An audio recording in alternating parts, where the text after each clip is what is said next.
ওম শান্তি। আজ 19/4/2025 প্রাত মুরলি। বাবা বলেছেন, মিষ্টি বাচ্চারা, অসীম জগতের বাবার প্রতি বিশ্বস্ত হয়ে থাকো, তবেই পূর্ণ মাইট অর্থাৎ শক্তি প্রাপ্ত হবে, মায়ার উপরে বিজয় লাভ করতে থাকবে। আজকের মুরলির প্রশ্ন, বাবার কাছে মুখ্য অথরিটি কোনটি, তার চিহ্ন কি? উত্তর, বাবার কাছে মুখ্য হলো জ্ঞানের অথরিটি। বাচ্চারা, তিনি হলেন জ্ঞানের সাগর, তাই তোমাদের পড়াশোনা করান, নিজের মতন নলেজফুল বানান। তোমাদের কাছে এই পড়ার একটা লক্ষ্য এবং উদ্দেশ্য রয়েছে, পড়ার মাধ্যমেই তোমরা উচ্চ পদ প্রাপ্ত করো।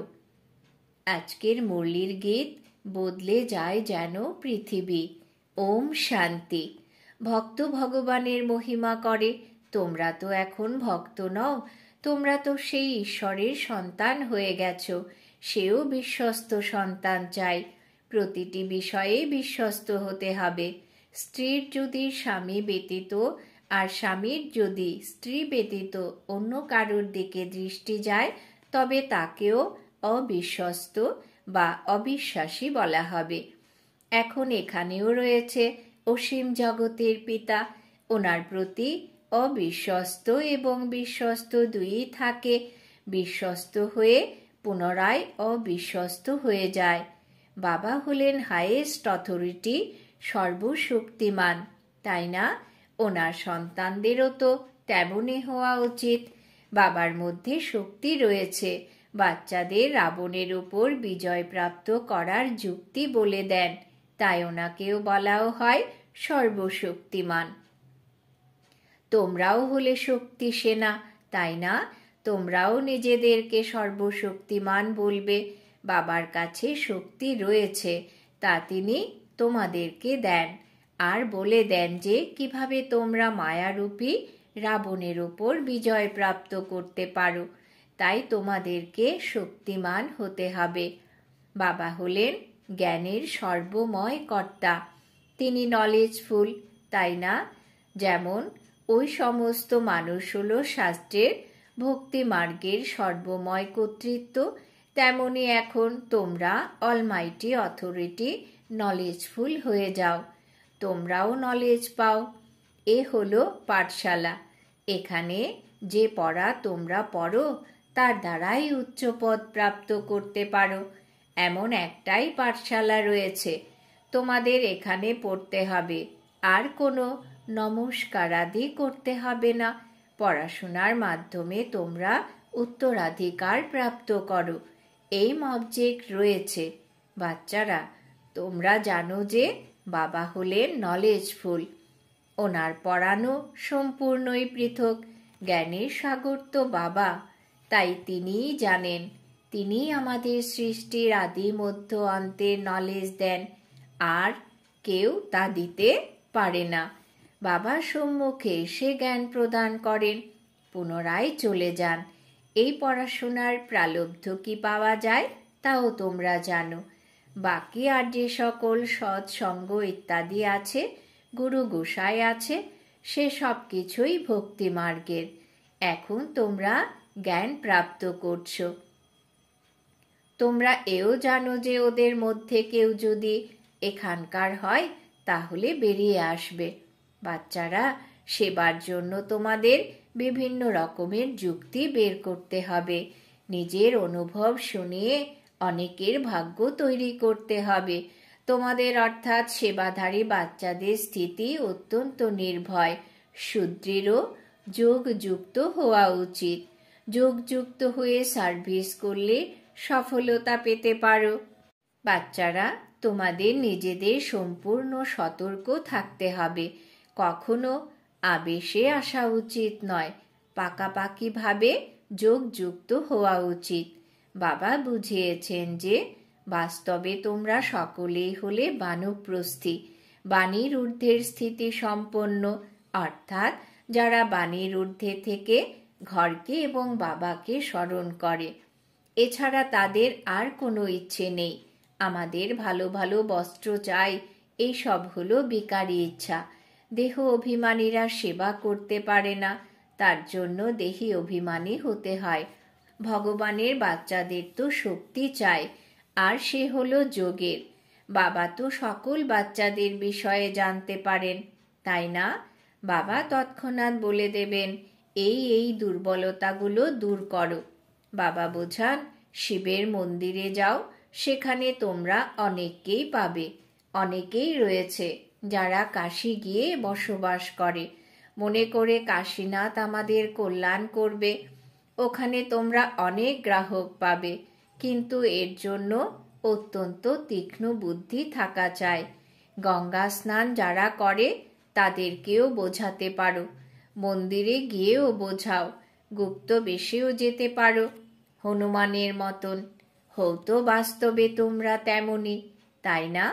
এখানে জুতোর উপর বসার কোনো কথা নেই।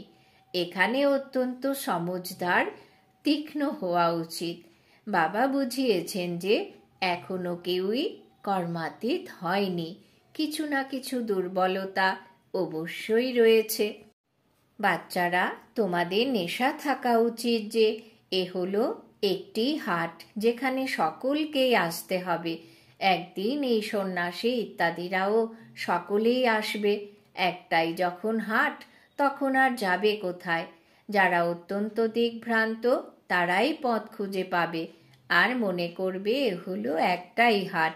সকলের সদ্গতিদাতা হলেন একমাত্র বাবাই, তাই না? এমন নেশা যখন চড়ে, তখন তা কোনো বলার মতন কথা। বাবার তো এটাই চিন্তা, তাই না? আমি এসেছি পতিতদের পবিত্র করে শান্তিধাম সুখধামের উত্তরাধিকার দিতে। তোমাদেরও এটাই কাজ, সকলের কল্যাণ করা। এ হলো পুরনো দুনিয়া, এর আয়ু কত? অল্প সময়ের মধ্যেই বুঝে যাবে। এই পুরনো দুনিয়া সমাপ্ত হয়ে যাবে, এ কথা সকল আত্মাদের বুদ্ধিতে আসবে। নতুন দুনিয়া স্থাপিত হবে, তবে তো পুরনো দুনিয়ার বিনাশ হবে। ভবিষ্যতে আবার বলবে, অবশ্যই ভগবান এখানে রয়েছে। রচয়িতা পিতাকেই ভুলে গেছে, ত্রিমূর্তির মধ্যে শিবের চিত্রই উড়িয়ে দিয়েছে। তাহলে তো কোনো কাজে এলো না। রচয়িতা তো তিনি, তাই না? শিবের চিত্র এলে তা পরিষ্কার হয়ে যায়। ব্রহ্মার দ্বারা স্থাপনা, প্রজাপিতা ব্রহ্মা থাকলে তাহলে তো অবশ্যই বিকেরও থাকা উচিত। ব্রাহ্মণকুল সর্বাপেক্ষা উচ্চ, ব্রহ্মার সন্তান। ব্রাহ্মণদের রচনা কিভাবে করেন এ কথাও কেউ জানে না। বাবাই এসে তোমাদের শূদ্র থেকে ব্রাহ্মণ বানান, এ অতি গভীর এবং তাৎপর্যপূর্ণ বিষয়। বাবা যখন সম্মুখে এসে বোঝান, তখন বোঝে। যারা দেবতা ছিলেন তারাই শূদ্র হয়ে গেছে, এখন তাদেরকে কিভাবে খুঁজবে? তার জন্য যুক্তি বের করতে হবে, যেন তারা বুঝতে পারে যে বিকেদের এই কার্য মহান। কত পর্চা ইত্যাদি বন্টন করা হয়। বাবা এরোপ্লেনের মাধ্যমেও পর্চা ছড়িয়ে দেওয়ার বিষয় বুঝিয়েছেন। কমপক্ষে সংবাদপত্রের মতন একটা কাগজ হোক, এর মধ্যে মুখ্য পয়েন্টস, সিঁড়ি ইত্যাদি আসতে পারে। মুখ্য হলো ইংরেজি আর হিন্দি ভাষা, তাই সারাদিন বাচ্চাদের খেয়াল রাখা উচিত। সেবার কার্যকে কিভাবে বৃদ্ধি করব, এও জানে যে ড্রামা অনুসারে পুরুষার্থ হতেই থাকে।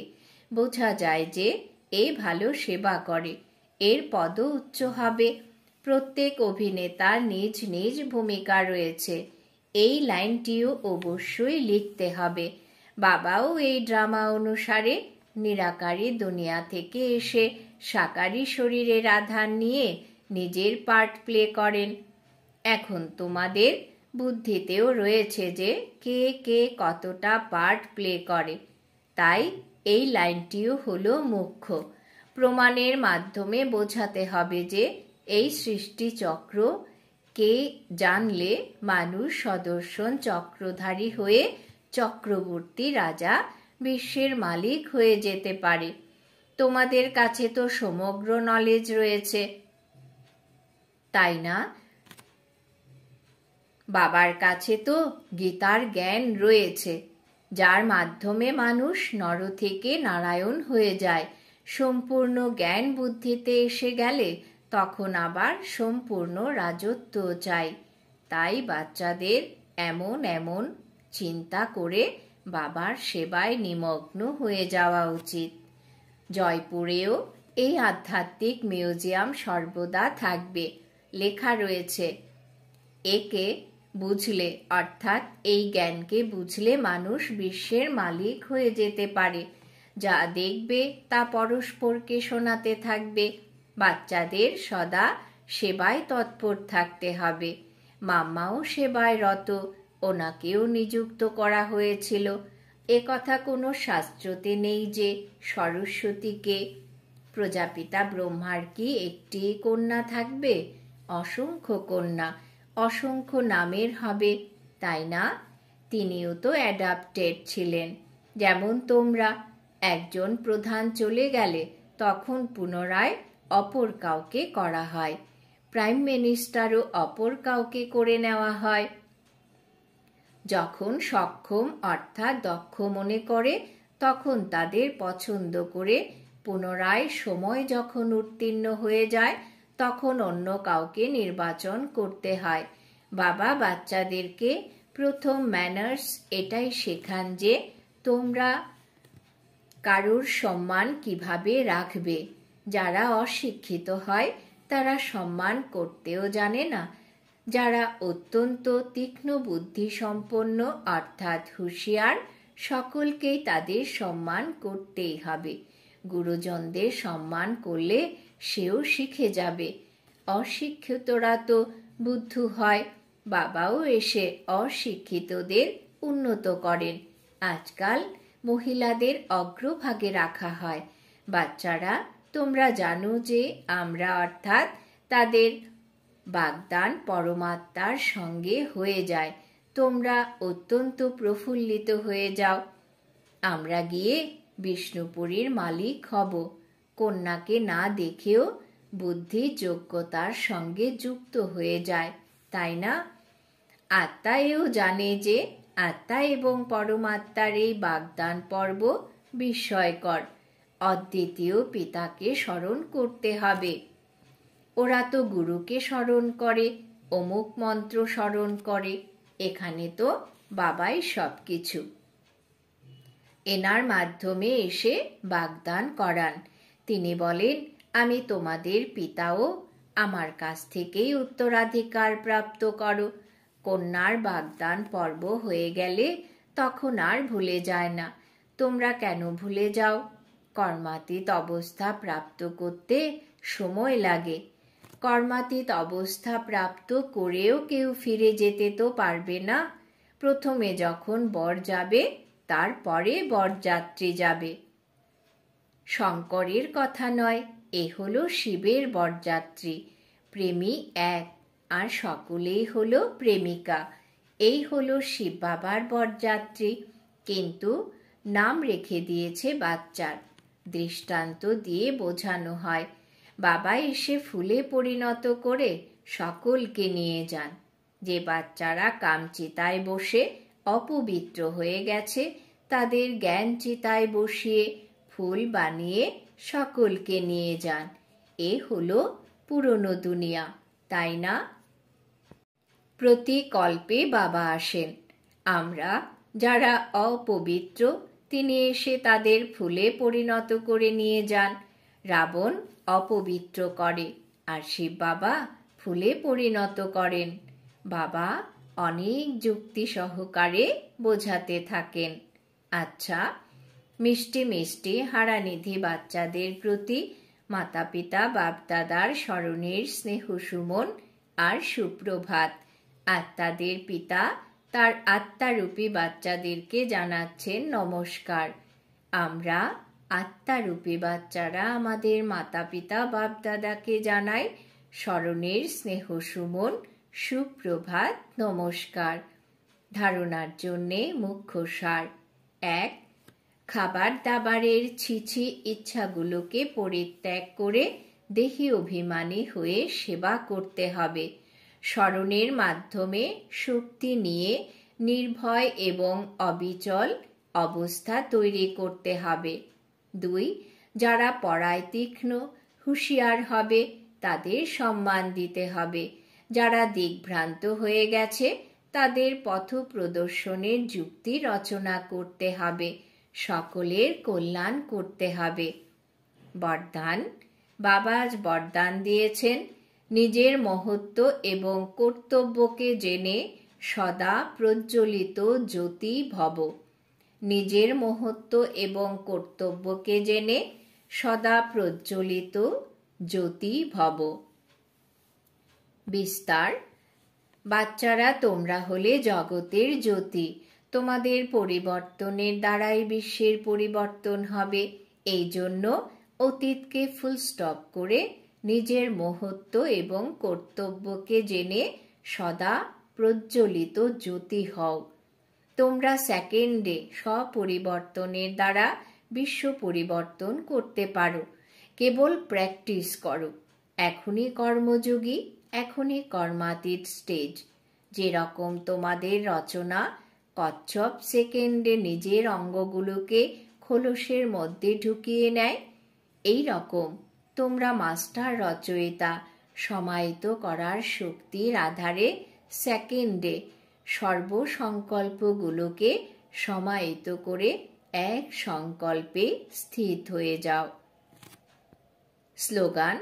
লভলীন স্থিতির অনুভব করার জন্যে স্মৃতি বিস্মৃতির যুদ্ধ সমাপ্ত করো। লভলীন স্থিতির অনুভব করার জন্য স্মৃতি বিস্মৃতির যুদ্ধ সমাপ্ত করো।